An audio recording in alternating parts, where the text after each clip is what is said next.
મોરબીના જેતપર રોડ ઉપર બેલા ગામ નજીક મુરાનો સિરામિકના લેબર ક્વાર્ટરમાં રહેતા અને મજૂરી કામ કરતા યુવાનની પત્ની વર્તનમાં ગઈ હતી અને ત્યાંથી પરત આવ્યા બાદ આ મહિલાના મોબાઈલ ફોન ઉપર કોઈ અજાણ્યા શખ્સનો ફોન આવતો હતો, જે બાબતે પતિ પત્ની વચ્ચે બોલાચાલી થઈ અને ત્યારે જ પતિએ ગળાના ભાગે છરી મારી દેતા પત્નીનું ઘટના સ્થળે જ મોત નીપજ્યું। આ બનાવના સંદર્ભે મૃતકના પરિવારજનની ફરિયાદ લઈને પોલીસે હત્યાનો ગુનો નોંધી તપાસ હાથ ધરી હતી। તો આ દરમિયાન બાતમીના આધારે પોલીસે આરોપીને પકડી વધુ કાર્યવાહી હાથ ધરી છે।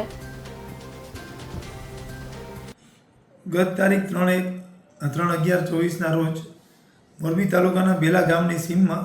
મુરાનો સિરામિક છે, જેની લેબર કોલોનીમાં ધાબુભાઈ નામના એક લેડીઝની હત્યા કરવામાં આવી। આ હત્યાના બનાવમાં મૂળ કારણ એ હતું કે આ કામના આરોપી અને એના હસબન્ડ કનૈયાલાલ કૃષ્ણા ગોકુલ પ્રસાદ માલવી અને પોતાની વાઈફ ઉપર ચારિત્ર્યની શંકા હતી અને એના આધારે એને કોઈ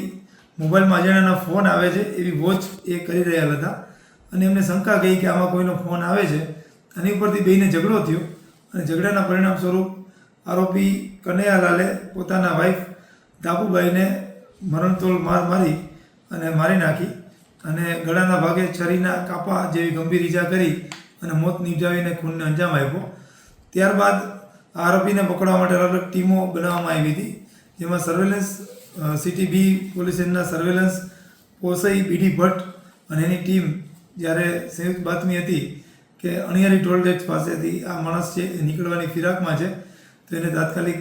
વોચ ગોઠવી અને આરોપીને ઝડપી પાડેલ છે અને હાલ આરોપી અટક કરી અને જેલ હવાલે કરેલ છે।